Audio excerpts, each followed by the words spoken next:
This is Daddyology, and today we talk about things you're probably doing that hurt your child's self-esteem and you don't even know about it. Now, before we go any further, I want to let you know two things. Number one, towards the end of the video, I'm going to have some special tips and techniques to help you boost your child's self-esteem. And number two, we have some spots that I've opened up in our Daddyology course. So if you're interested in being a better dad, a better parent, and helping your child be their best self, then go ahead and sign up in the link down below. We'll have a chat and see if Daddyology is right for you. Let's get started. Number one, telling your child they have low self-esteem. Now, we want to address self-esteem with our kids, but by telling them they have low self-esteem, it simply reinforces the fact that they have low self-esteem. They know they have low self-esteem and they don't need to be reminded that they have low self-esteem. Now, my parents, bless their heart, tried their best to help me with my self-esteem issues. But the more they did some things that we're going to talk about in this video, the more it hurt me. One of the things they used to tell me is put my back straight to increase my self-esteem. And while it is true that people with high confidence, with high self-esteem, walk with their back straight, with their shoulders back, well, the more I did it, the more it reminded me that I had low self-esteem and low confidence. So if I walked in the street and I saw myself or I felt myself slouching a little bit, I would remind myself, go back. And as soon as I reminded myself, bam, I heard my parents saying, you have low self-esteem, put your head back, put your shoulders back, put your head high. And what did it do? It reminded me that I had low self-esteem at that particular point, and it made me feel, okay, I'm faking it right now. And it made me feel worse instead of making me feel better. So here I have a super helpful tip if you want your child to have their back straight to help them have higher self-esteem. Kids love to be taller. So have a growth chart on the wall and, measure how tall they are. You can do this on a regular basis. And you can lie a little bit. Tell them, okay, now put your back straight. And when they put their back straight, you put the pencil here, right? But a little bit higher, just a tiny bit higher. And then you remind them that when they put their back straight, they're tall. Then you bring them back to the wall and you say, okay, now just go on the wall regularly. And they might slouch a little bit. And then you show them how much taller they are when they have their back straight. Tiny bit taller. That's going to create a trigger in their mind because all the kids love to be tall, to feel taller, therefore having the desired effect of them having straight backs. Make sense? Number two, doing everything for them. Now, I know that as parents, we want to help our kids as much as humanly possible, and it's totally fine and it's okay. But there's limit, and there's a point where we hurt our children more than we help them. I know I'm 100% guilty of that one also. So I'm not saying this to criticize anybody. I'm just saying this to emphasize the fact that we should be careful about these things because they do have negative impact on our children's self-esteem and confidence. And once again, we'll have tips towards the end of this video to help you fix those issues that might already exist in your children.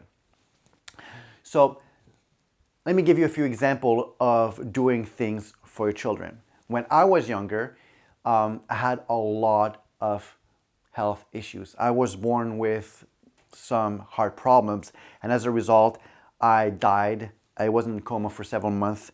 I was blinded for several months, and many other health issues. And it's totally understandable that my parents wanted to be overprotective. So while they wanted to help, they did a lot of things that were really detrimental to my well-being indirectly.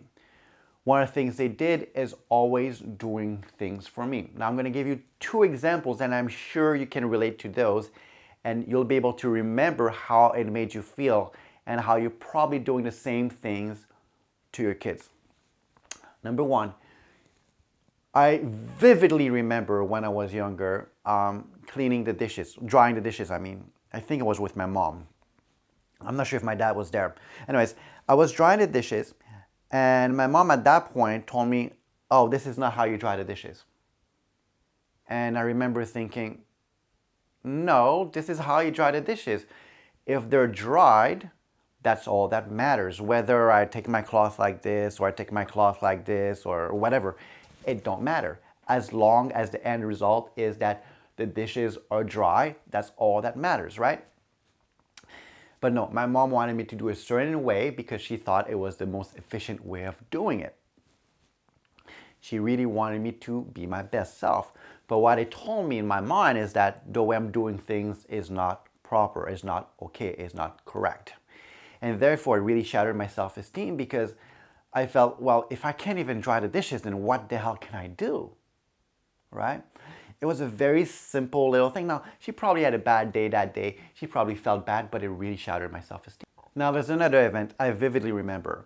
I went out to skate and I was putting on my skates on. I tied my skates and I had difficulty tying my shoes at that time due to some of the health problems I had when I was younger. Anyways, so I was tying my shoes and I was doing my best to do it. I was very proud of myself because I thought it was tight and very nice.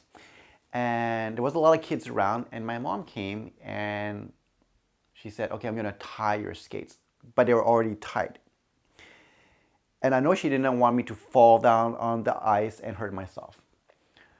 So she untied my shoes, she untied my skates and tied them for me. And I remember feeling so damn embarrassed because all the other kids were there. And I know logically now, thinking about it, that the other kids were not looking at me because they didn't care. But back then, I did not notice. I felt so embarrassed that my mom had to tie my skates. So one of the things you can do in a similar situation is instead of going ahead and tie their skates for them or tie their shoes for them, you can go and ask them, are you sure that your skates are tight enough? And then your child might say yes or no. Might say, I need help, mom, or I don't need help. If they don't need help and you feel it's not right, just ask a second time. And then let them go. Let them go on the ice, let them go on the street, and let them do the mistake, as long as it's not too dangerous, right? Now at that time, if I went on the ice and felt that my skates were not tight enough, there was two options that I had. I could either continue skating and risking falling on the ice and hurting myself, or I could go back and ask my mom for some help, or try to do it myself again, right? But it gave me as a child power. And that is very important because kids don't have a lot of power. You want to give them enough power, enough independence to feel like their voice matters, right? That gives your child confidence. Now, I'm not saying let them do things that you know they're gonna get hurt a lot. But for things like skates or tying shoes, it's not a big deal. For things like drying the dishes, those are not big deals, and let them be independent a little bit, all right? Number 3, telling your child they're beautiful, they're handsome, everything they do is wonderful, they make no mistake, they're amazing. Now, it's important to praise your child, but we have to be honest too, right? I mean, too much praise all the time isn't good. We need a balance of both. Now, I remember once again when I was in school, my parents used to tell me, oh, everything you do is amazing. Everything you do is amazing. But the fact is that I saw my grades and I knew that everything I did was not amazing. And my parents wanted to make me feel better because they wanted me to get better grades. So they wanted to boost my self-esteem. But I saw my grades were not good. And they told me everything I do is great, but I know it's not. And so the trick here is to say, okay, you're great at that subject, you're great at that subject, and this subject, you could use some work on that one, right? So be honest about what they're good at and soften the blow on the things they're not so great at. And encourage them to get better at the things they're not so great at. So for me, for instance, was math. Well, you're great at history, you're great in English, you're great at that, but the math isn't so great. Let's work a little bit more on that, right? So that's one thing where you're honest about it. Now, once again, I had low self-esteem and I did not feel really good about myself physically. It showed because I had, as I said, arched back, and I didn't feel really good about myself. And my parents used to tell me all the time, oh, you're so handsome, you're amazing, blah, blah, blah, blah, blah, blah, blah. But the fact is that I thought that a girl I liked did not think I was handsome. And the more my parents told me, you're handsome, you're so cool, you're so great, the more it made me feel, well, that girl doesn't like me. And if she doesn't like me, then that means I must not be okay. But it was all in my head. But the more my parents told me that you're amazing, the more it made me feel bad about myself. The funny thing is that a few years later, I remember vividly talking to one of these girls on Facebook. And she told me, well, I didn't talk to you because you didn't talk to me. You felt like you didn't want to talk to anybody. You felt like you wanted to be alone. So we left you alone. You see, my perception pushed everyone away. But the more my parents told me, you feel handsome, you're handsome, you're this, you're that, the more it lowered my self-esteem and the more it validated my perception, right? I'm not saying that it was my parents' fault, and I'm not saying that if you tell your child that they're beautiful, they're handsome, it's gonna crush your self-esteem. But if they feel bad at that particular moment, it's not gonna help either, right?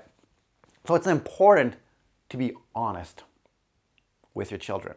Don't tell them they're ugly, but don't praise them like they're, the next best thing all the time either.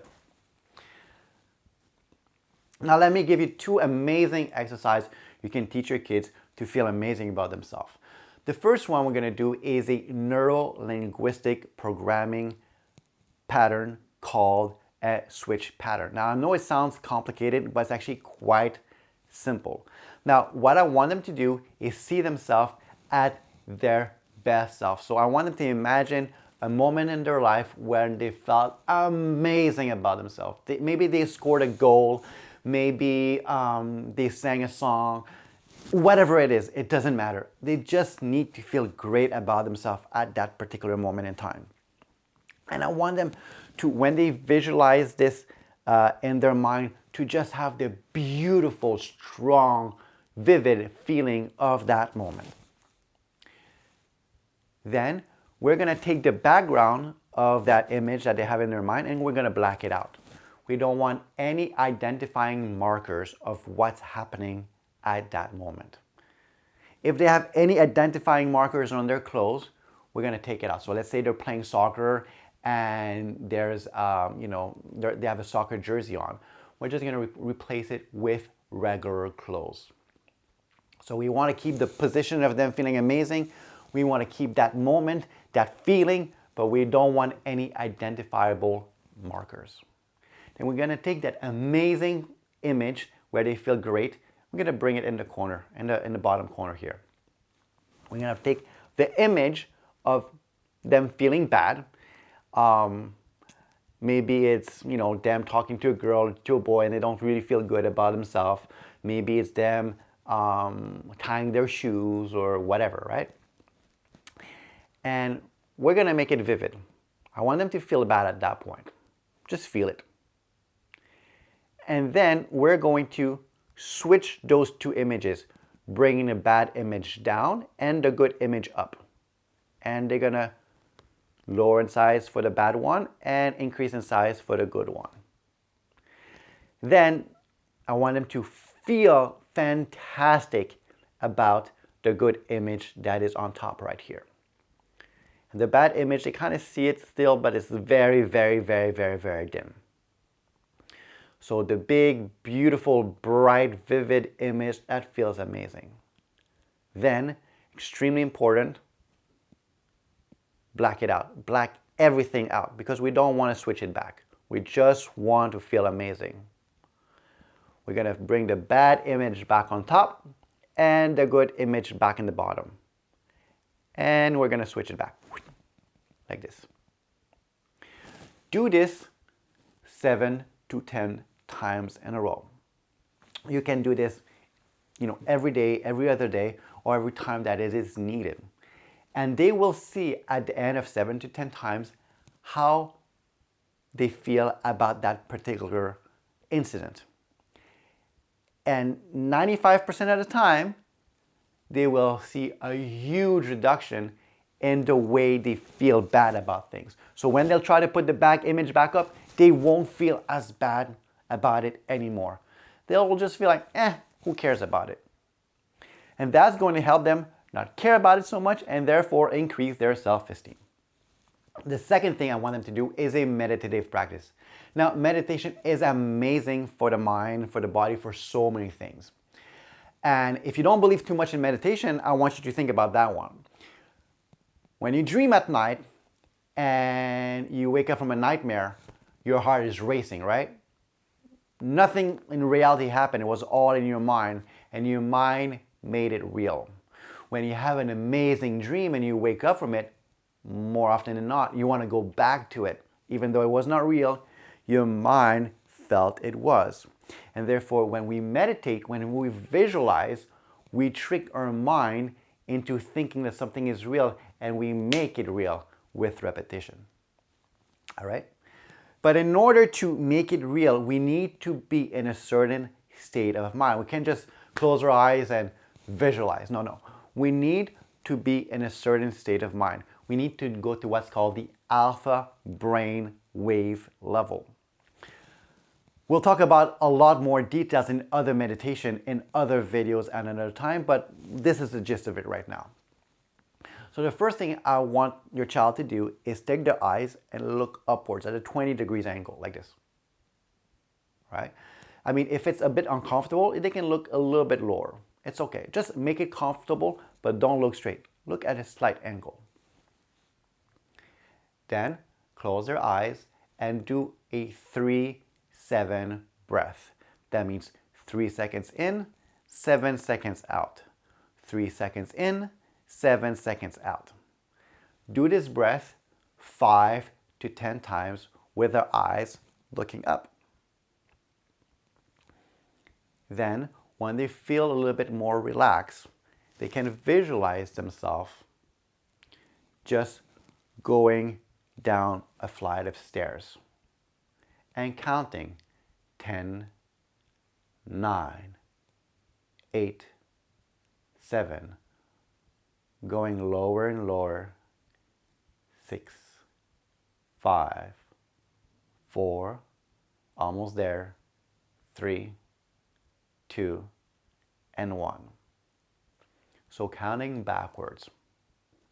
Once they're at that particular place, once they're at that point, then it's time to meditate on the desired result.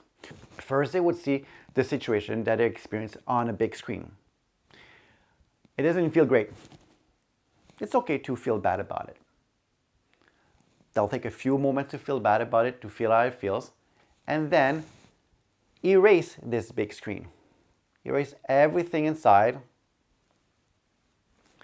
Turn their head a little bit to the left and visualize the new outcome that they want to have. At that point, I want them to see themselves from a third perspective with the outcome that they wish they had, right? So if it is tying their shoes, they see themselves tying their shoes from a third person perspective. Then they loop this in their head over and over again of seeing themselves tying their shoes. And it's like if the camera goes closer and closer and closer and closer until they see themselves actually tying their shoes. They see their feet tying their shoes. And at that point, increase the emotion of feeling amazing about being able to tie their shoes. And that will create a switch in their brain to help them tie their shoes, to help them conquer, to help them feel better about that particular moment and make that moment happen in real life. So let's recap about what we talked today. We talked about the fact that we do a lot of things that hurts our child's self-esteem. From doing everything for our kids to telling them they're great, they're awesome, they're perfect, they can do no harm too often, and from telling them they have low self-esteem, put their back straight. Then we went into strategies and ways on each of these points that you can address that problem in a different way. And finally, we look at two techniques, the switch pattern and the meditation, to help your child conquer their self-esteem issues and their confidence issues. So if that was helpful for you, please go ahead and subscribe to the Daddyology channel. And once again, if you want to be part of our Daddyology program, if you want to be the best dad you can be, the best parent you can be, and you want your child to be their best self, please go ahead. There's a link down below that you can sign up. We'll have a talk with you, we'll have a chat with you and see if Daddyology is right for you. Until next time, cheers.